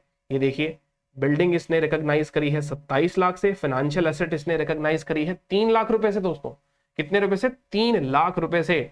और इसने ये भी लिख दिया कि 20 पेमेंट आएंगे 40,160 रुपए के, डिस्काउंट होंगे वो 12% पर एनम से। तो हमने भी यही तो किया है। ये देखिए हमारा कुछ लीज का पेमेंट हमने निकाला कि नहीं निकाला? ये देखिए ये निकाल लिया 40,160 रुपए। 20 बार ये 40,160 रुपए मिलेंगे, जिनकी प्रेजेंट वैल्यू करोगे ना आप तो 3 लाख ही आएगा, है ना। और वैसे टोटल करोगे तो ज्यादा आएगा। तो कहने का मतलब अब ये क्या करेगा, ये वाला पार्टी फाइनेंशियल एसेट्स का अमोर्टाइजेशन टेबल बना देगा यहाँ पे। फैट फाइनेंशियल एसेट्स का अमोर्टाइजेशन टेबल बनाया जाएगा, जो लास्ट में जाके 0 हो जाएगा, आपको पता ही है ना। और ये जो है यहाँ पर फाइनेंशियल लायबिलिटी का, ये फाइनेंशियल लायबिलिटी का अमोर्टाइजेशन टेबल बनाएगा, जो लास्ट में जाके 0 हो जाएगा। अभी 20 साल का है, फालतू में क्या करेंगे कैलकुलेशन करके, आपको पता तो है ही कि ये 0 होना ही है। इंटरेस्ट चढ़ाया जाएगा, पेमेंट होगा, इंटरेस्ट चढ़ाया जाएगा, पेमेंट होगा। जो पेमेंट करेगा उसके लिए पेमेंट आउटफ्लो है, जो पेमेंट रिसीव करेगा उसके लिए वो इनफ्लो है। बस इतनी सी तो बात है ना। तो payment after the commencement date, यहाँ पे क्या लिखता है? After the commencement date buyer lessor account for the lease by treating 159,840 of the annual payment of 2 lakh as lease payment, और बाकी का 40,160 जो उसको मिलेगा ना वो एडवांसेस का पैसा मिलेगा, है ना। ऑलरेडी ये हम कर चुके हैं। Payment receive to settle the financial asset 3 lakh और इंटरेस्ट रेवेन्यू हमें बुक करनी पड़ेगी। ठीक है, सारा का सारा क्वेश्चन हो गया, सारा का सारा ये क्वेश्चन हो गया है।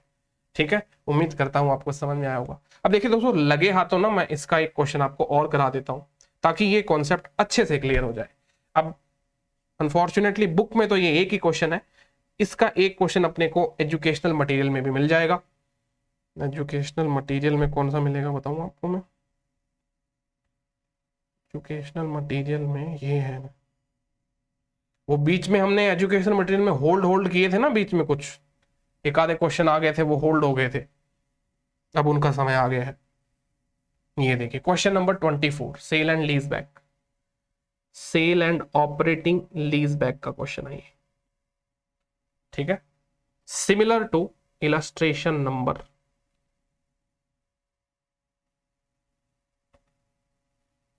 45।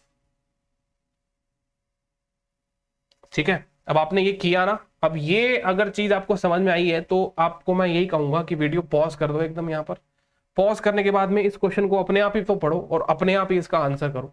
ठीक है, और देखो कि आपको क्या समझ में आया इसके हमारे प्रीवियस जो मैंने अभी तक जो भी बात आपको बताई, जो ज्ञान प्रदान किया, उससे आपको क्या बात समझ में आई। क्योंकि यहाँ पे जो है सिर्फ नंबर अलग अलग है, बाकी सेम ही क्वेश्चन है, बट स्टिल हमको कर लेना चाहिए एक क्वेश्चन और, क्योंकि ऐसा बड़ा ही टेढ़ा विचित्र सा क्वेश्चन है और सेम कॉन्सेप्ट्स को अप्लाई करते हुए हम इसको कर सकते हैं कि नहीं कर सकते, ये बात का टेस्ट आपको करना है। तो वीडियो पॉज कर दें एक बार और ना देखें आगे। ठीक है, चलिए मैं तो स्टार्ट कर देता हूं।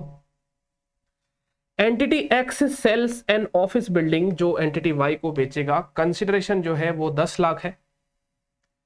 Immediately before the transaction carrying amount of the building is 5 lakh.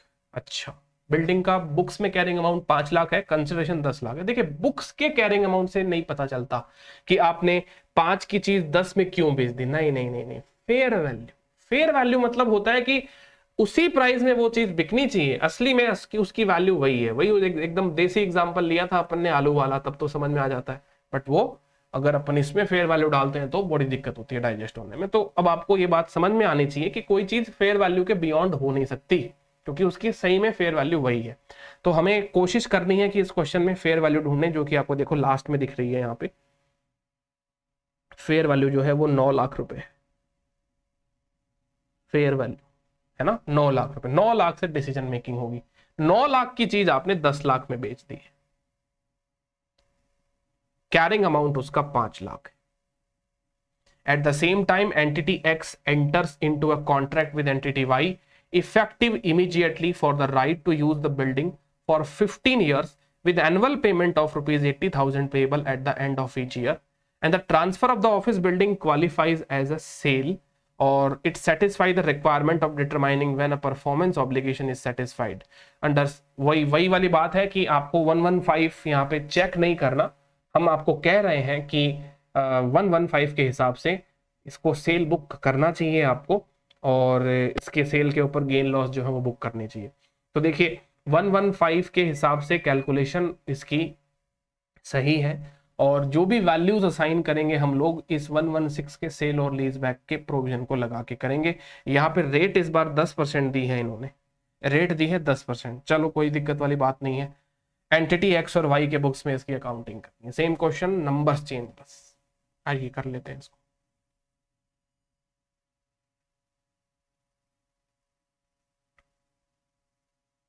तो ये टेम्पलेट काम आ जाएगी ना मेरे। चलिए मैं इस टेम्पलेट को पहले कर लेता हूँ कॉपी। हाँ जी दोस्तों, तो मैंने इसको कॉपी करके रखा है, बाकी ये काम आ जाएगा, है ना। तो देखिए यहाँ पर सिंपल यही क्वेश्चन है, और जो क्वेश्चन में सेल प्रोसीड बता रखी है वो हमें बता रखी है सर जी 10 लाख रुपए, बराबर। जबकि फेयर वैल्यू ऑफ एसेट्स कितनी है, 9 लाख रुपए ही है। अच्छा, मतलब 9 की एसेट्स आपने 10 में बेच दी। एक्स्ट्रा 1 लाख रुपए आपको कैसे दे दिए सामने वाले ने, इसलिए दे दिए क्योंकि आपको 1 लाख रुपए की जरूरत थी, और आप ये 1 लाख रुपए लीज रेंट के साथ में वापस लौटाएंगे। ये 1 लाख रुपए आप लीज रेंट के साथ में वापस लौटाएंगे। ठीक है, समझ गए मेरी बात आप लोग।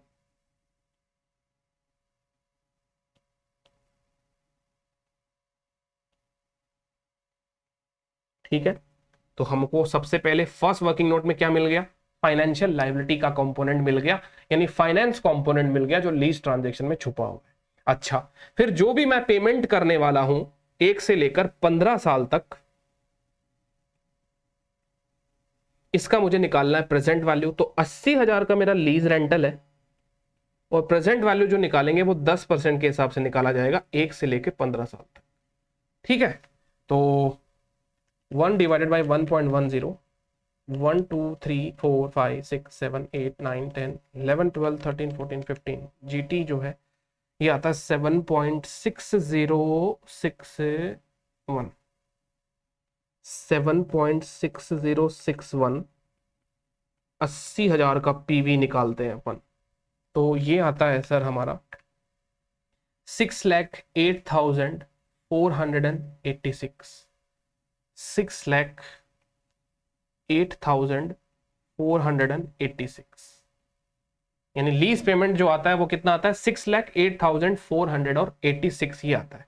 अब पता ये लगाना है कि ये जो मैं पैसा दे रहा हूं पीवी टर्म्स में, टुवर्ड्स लीज लायबिलिटी कितना बनता है और टुवर्ड्स फाइनेंशियल लायबिलिटी कितना बनता है। तो फाइनेंशियल लायबिलिटी का तो पीवी निकला ही पड़ा है 1 लाख रुपए, उसका तो पीवी निकलेगा नहीं, क्योंकि वो तो आज के दिन ही, बेचने के दिन ही 1 लाख रुपए का डिफरेंस आ रहा है।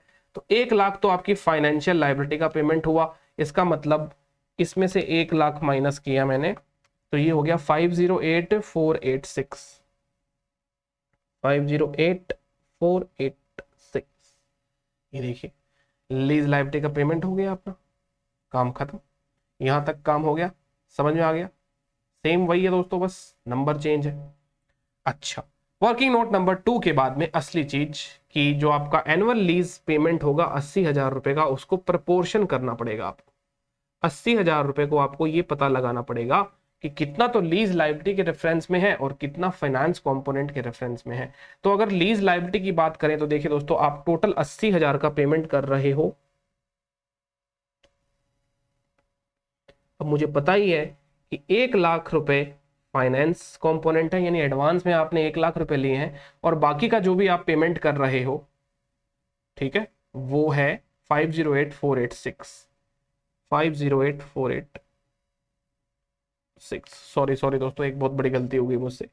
80,000 को मैंने यहां लिख दिया, 80,000 का जो कंसिडरेशन है वो मैंने गलत जगह पे लिख दिया। 80,000 इसको यहां पे लिखेंगे क्योंकि इसका अपने लोग स्प्लिट कर रहे हैं। अच्छा, तो 508,486 और 1,00,000 जो है, जो टोटल प्रेजेंट वैल्यू आ रही है 608,486, 608,486, इसको नीचे रखिए और कर लीजिए स्प्लिट। अब मैकेनिकल क्वेश्चन हो गया दोस्तों, एक बार चीज समझ में आ जाएगी, बाद में दिक्कत नहीं होगा। तो अब समझिए, 508,486 डिवाइडेड बाई 608,486 मल्टीप्लाई बाई 80,000, ये होता है 66853, लिख देते हैं इसको 66853, 66853। और 80,000 में से बाकी का जो होगा वो होगा 13,147 रुपए। ठीक है ना? उम्मीद करता हूं कि आप लोगों के सही सही आंसर आ रहे होंगे दोस्तों। आई एम नॉट एक्सपेक्टिंग कि आप मेरा वाला ही कॉपी कर रहे हैं। एक सेकंड, ये रिकॉर्ड हो रहा है क्या? हाँ हाँ, तो ये हो गया proportion of annual lease payment, जो स्प्लिट कर दिया अपन ने। स्प्लिट करने के बाद में आगे आते हैं proportion of asset sold and retain. ये वाला इंपॉर्टेंट बात होती है, क्योंकि दोस्तों ये गलत हो गया ना तो फिर बाद में सवाल का एसेंस ही खराब हो जाएगा। फेयर वैल्यू ऑफ एसेट्स आप जानते हैं, हमारे इस क्वेश्चन में फेयर वैल्यू ऑफ एसेट्स है 9,00,000 रुपए। Total lease payments towards finance component आप जानते हैं कि कितना आ रहा है, 1,00,000 आ रहा है ना।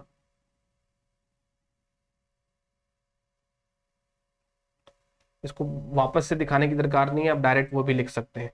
और टोटल लीज पेमेंट आपका वो है 608,486, 608,486। तो आप डायरेक्ट यहाँ पे क्या लिख सकते हैं कि 508,486, मतलब ये हो गया कि 9,00,000 रुपए की फेयर वैल्यू वाली एसेट्स का मैं जो लीज पेमेंट कर रहा हूं वो 5,08,486 कर रहा हूं। इसका मतलब 9 के बदले मैं इतना तो अभी भी दे रहा हूं पीवी टर्म्स में, मतलब आज ही टी इक्वल्स टू 0 पे, मतलब 9 रुपीज की एसेट्स के बदले मैं आज 5 रुपीज दे रहा हूं। तो ये हो गया ना 5/9%, तो मैं रिटेन कर लिया, बचा हुआ सोल्ड हो गया।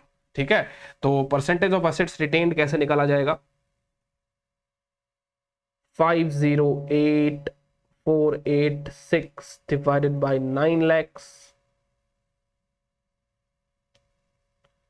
और बचा हुआ उसमें से माइनस करके कैलकुलेट कर दीजिए। ठीक है, तो ये हो गया 508,486 डिवाइडेड बाय 9 लाख, कितना परसेंट होता है ये होता है 56.50 कर देते हैं, इसको राउंड ऑफ कर देता हूं, 56.50% में।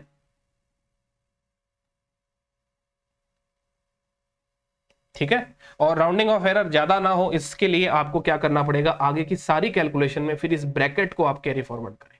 अभी ब्रैकेट को रीड करना थोड़ा सा दिक्कत हो जाता है, इसलिए परसेंटेज निकाल दिया। बाकी आप जैसा चाहें वैसा कर सकते हैं, nothing matter over here. Main substance आपको क्लियर होना चाहिए, समझ में आना चाहिए। तो 56.50% हो गया ये, तो 100 में से 56.50 आपने रख लिया, तो बेच दिया कितना, 43.5%। 43.5% मैंने बेच दिया। ठीक है, 56.5 रख लिया तो बचा हुआ बेच दिया। अब जितना आपने रख लिया है विच इज 43.5, सॉरी 56.5 रखा है ना आपने, इतना आपको आरओयू एसेट्स का कैरिंग अमाउंट रिकॉग्नाइज करना पड़ेगा। तो बुक्स में एसेट्स की वैल्यू जो है वो तो 5 लाख रुपए है। 5 लाख का 56.5% होता है 2,82,500, 2,82,500। ये आपको आरओयू एसेट्स रखना पड़ेगा। सेलिंग पर प्रॉफिट आप कैसे निकालेंगे, वही दोनों मेथड है, दोनों से ही करके बता देता हूं। फेयर वैल्यू है आपकी 9 लाख, कैरिंग अमाउंट कितना है 5 लाख। ये पहला वाला तरीका ज्यादा इजी रहता है, फटाफट से निकल जाएगा। कितना हो गया 4 लाख रुपए का प्रॉफिट, लेकिन 4 लाख पूरा रिकॉग्नाइज नहीं कर पाएंगे, सेल के बराबर ही रिकॉग्नाइज कर पाएंगे। सेल्स परसेंटेज क्या था आपका, sold percentage, sales percentage, transferred percentage, gain on transfer percentage, कुछ भी बोल दीजिए, 43.5। तो इसका 43.5 ही रिकॉग्नाइज हो पाएगा। तो 4 लाख का 43.5%, 174 कितना रिकॉग्नाइज कर पाएंगे। अच्छा, तो carrying amount of assets sold ये कैसे आएगा, ये आएगा 5 lakh minus 2,82,500, 5 lakh minus 2,82,500,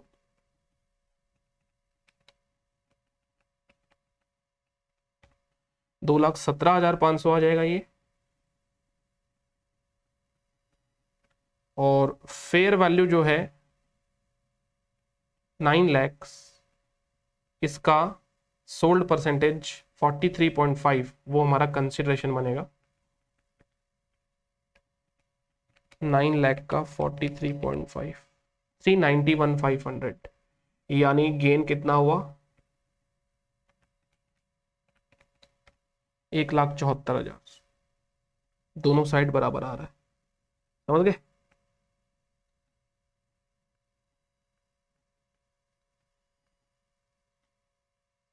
exam में कोई भी जो भी मेथड आपको कंफर्टेबल लगे वो आप करें।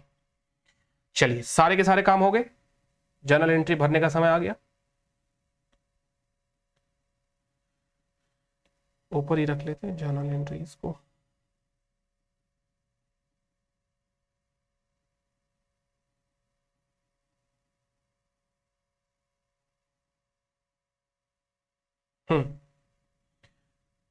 देखिए,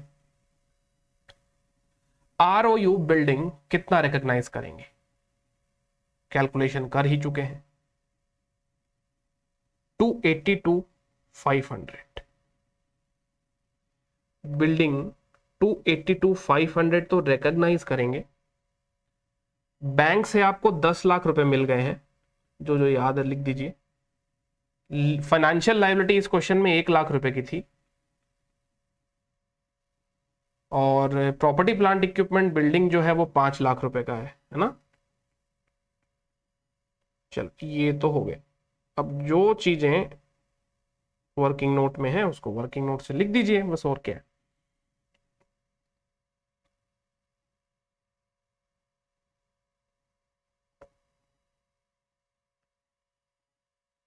हाँ जी, गेन कितना आया 174, गेन आया सर हमारा 1,74,000। लीज लाइबिलिटी और फाइनेंशियल लाइबिलिटी की बात करें तो फाइनेंशियल लाइबिलिटी तो बुक हो चुकी है 1 लाख रुपए की, और लीज लाइबिलिटी जो है वो है 508,486, 508,486, ठीक है ना। तो आई होप दोस्तों आपको समझ में आ रहा होगा ये, क्योंकि रिपीट ही हो रहा है और कुछ नहीं है इसमें एक्स्ट्रा। अब बायर लेसर जो है वो क्या अकाउंटिंग करेगा, बायर लेसर देखिए उसने 10 लाख रुपए का पेमेंट किया तो वो 10 लाख रुपए क्रेडिट करेगा बैंक में, बैंक खाली हो गया 10 लाख रुपए से। जो उसने एक्वायर किया बिल्डिंग वो 10 लाख का नहीं है, वो तो 9 लाख रुपए का ही है, फेयर वैल्यू से ऊपर नहीं रिकॉर्ड करने देगा इंड एस। तो बचा हुआ 1 लाख क्या है, आपने एडवांस दिया है उसको, जिसको ब्याज सहित वापस लेना है ना। सेम टू सेम क्वेश्चन, बस फाइनल आंसर जो है एजुकेशनल मटेरियल से टैली कर लीजिए, देख लीजिए। देखिए, बैंक में 10 लाख रुपए आए, राइट ऑफ यूज 282,500, 282,492, 8 रुपए का डिफरेंस है। बिल्डिंग जो है 5 लाख का गया, फाइनेंशियल लायबिलिटी 608486 का बुक हुआ है। लीज लायबिलिटी भी दोस्तों फाइनेंशियल लायबिलिटी ही है, आपको पता है, बस वो इंड AS 116 में गवर्न है। हम उसका ब्रेकअप करके दिखा रहे हैं, टोटल भी दिखाया जा सकता है, दोनों स्टडी मटेरियल एजुकेशन मटेरियल में ICAI ने टोटल किया है, तो आप भी कर सकते हैं, कोई दिक्कत वाली बात नहीं है। गेन ऑन राइट्स ट्रांसफर जो कि PNL में ट्रांसफर किया जाएगा 1,74,006 रुपए का, हमारा पूरा 174 का है। 9 लाख की बिल्डिंग, 1 लाख का एडवांस और 10 लाख रुपए का बैंक। तो ये हुआ दोस्तों सेल और लीज बैक का कॉन्सेप्ट, जहां पे सेल और ऑपरेटिंग लीज बैक की बात मैंने आपको कही, और यही इंपॉर्टेंट है क्योंकि सेल और फाइनेंस लीज बैक दोस्तों पता है क्या, वो एक कॉन्सेप्ट के रूप में ही हम समझेंगे और आपको पता चलेगा कि ये तो बहुत ही ईजी है। सेल और फाइनेंस लीज बैक बहुत ईजी होता है, सेल और ऑपरेटिंग लीज बैक में दिक्कत है, क्योंकि जब ROU मॉडल ये अपना बना है, तो ROU मॉडल बनने से क्या हो गया कि जो लेसी होता है ना, सेलर लेसी, उसे भले ही चाहे ऑपरेटिंग लीज पे ही कोई एसेट क्यों ना मिला हो, उसे तो ROU बुक करना पड़ेगा। लेकिन सेल और फाइनेंस लीज बैक में दोस्तों क्या होता है, जैसे मैंने सेल किया और मैंने उसको फाइनेंस लीज बैक पे ले लिया, इसका मतलब वो सेल ही नहीं है। इंड AS क्या कहता है, सेल ही नहीं है। अरे भैया तुमने सेल किया, कंट्रोल तुमने ट्रांसफर किया और वही कंट्रोल तुमने वापस ले लिया, तो कंट्रोल गया ही नहीं ना। जब कंट्रोल गया ही नहीं तो सेल की रिकॉग्निशन ही नहीं करेंगे, अकाउंटिंग ही नहीं करने देंगे, सेल की अकाउंटिंग ही नहीं करने देंगे। ये वाली बात हुई, तो ये बात आपको समझ में आनी चाहिए दोस्तों। और अब देखिए ये वाला पार्ट आपका एकदम अच्छे से क्लियर हो गया होगा, पूरा बॉक्स अब आपको ये इधर वाला समझ में आ जाएगा कि जब भी ये कुछ ज्यादा होता है तो हम इसमें फाइनेंस ट्रांजैक्शन को बुक करते हैं। और अगर अब इसके नोट्स की बात करें तो देखिए ये सारे के सारे नोट्स अब आपको समझ में आएंगे।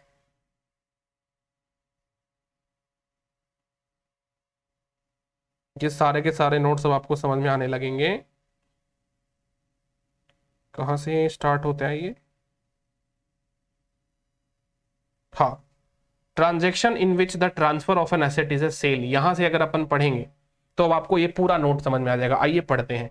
If the transfer of an asset by the seller lessee satisfies the requirement of Ind AS 115, मतलब वो सेल है, सेल है तभी तो अपन सेल की अकाउंटिंग कर रहे हैं, गेन लॉस बुक कर रहे हैं, तो आप उसको सेल ऑफ द एसेट के रूप में बुक करेंगे। तो कहता है सेलर लेसी में क्या लिखा हुआ है, seller lessee shall measure the ROU asset arising from the lease back at the proportion of the previous carrying amount. देखिए अब देखिए ये मैं आपको डायरेक्ट पढ़ाता ना तो आपको ये समझ में आता ही नहीं, और वो भी क्या होता, मैं इसको बोल देता, बाद में मैं जाता अल्टीमेटली एग्जाम्पल में, वहीं से क्लिक होती सारी चीजें, इसलिए मैं पहले ही इस बार एग्जाम्पल में चला गया और अब वापस यहां पे आके समझा रहा हूं। कहता है कौन से प्रोपोर्शन पे, word proportion is important and word previous carrying amount is very important दोस्तों, क्योंकि फेयर वैल्यू पे कर दोगे तो गड़बड़ घोटाला हो जाएगा।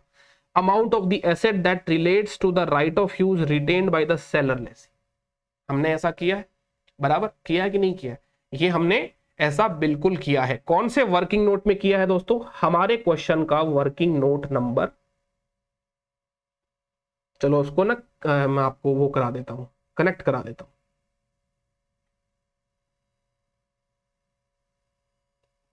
वर्किंग नोट नंबर 5 में हमने ये कैलकुलेशन करी है,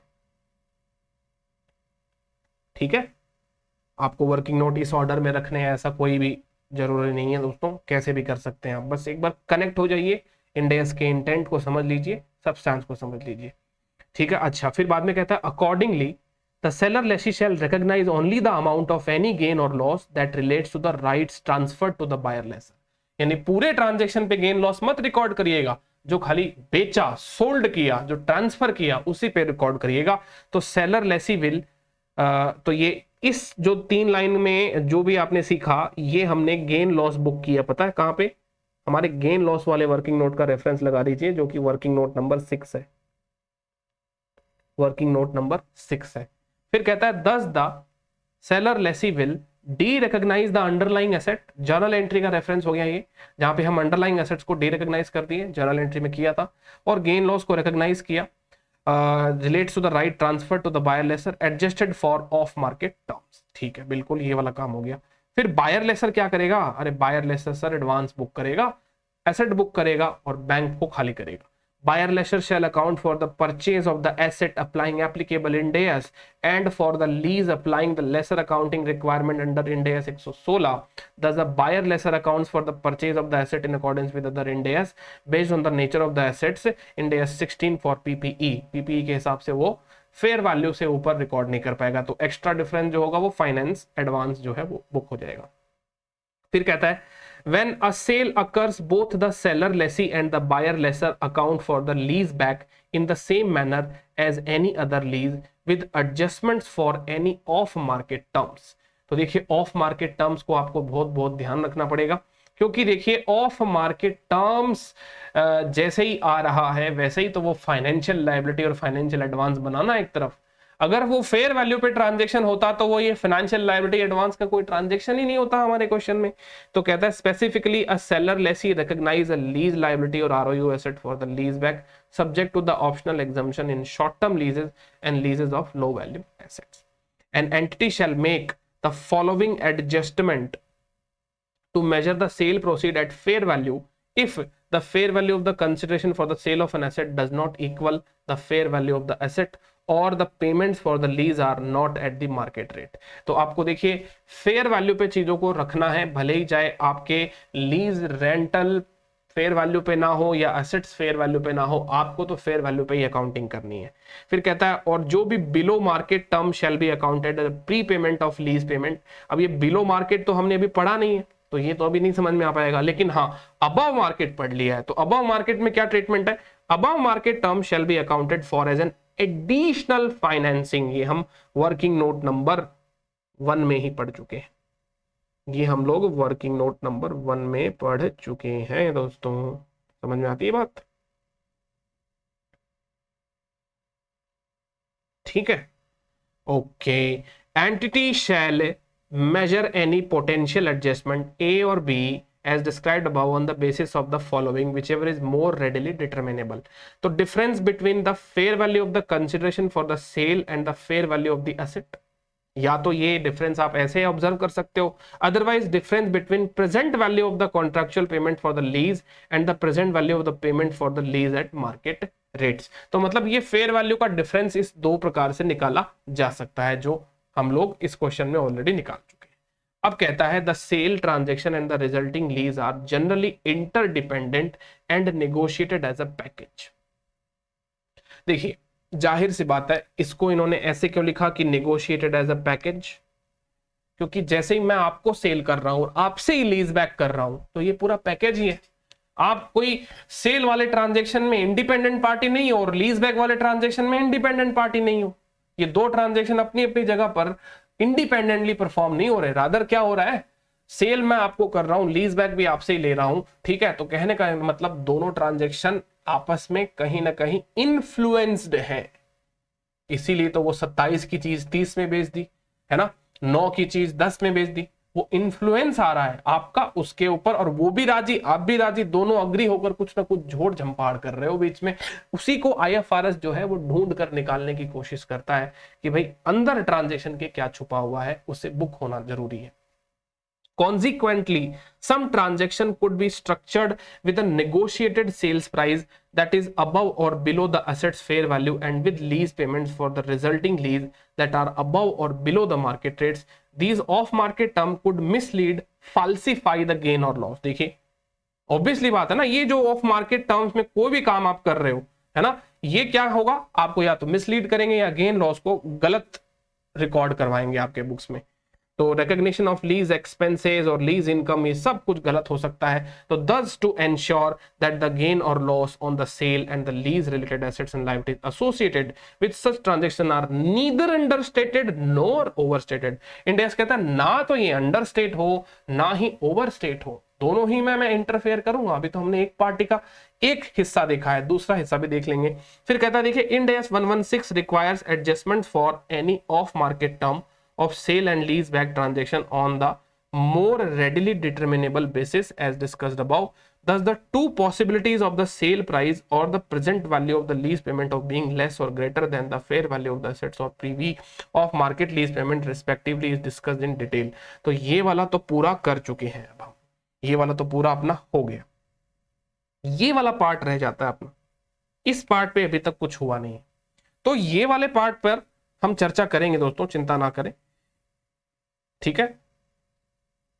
बायर लेसर क्या करता है, adjust the purchase price of the underlying asset, तो उसको एडिशनल फाइनेंसिंग कंपोनेंट बनाना है। तो हमारा अब क्या रह गया, एक तो ये रह गया, ये बाकी है ना, और एक ये वाला बॉक्स पूरा बाकी है। बाकी पूरा सेल और लीज बैक का अपना डिस्कशन हो गया।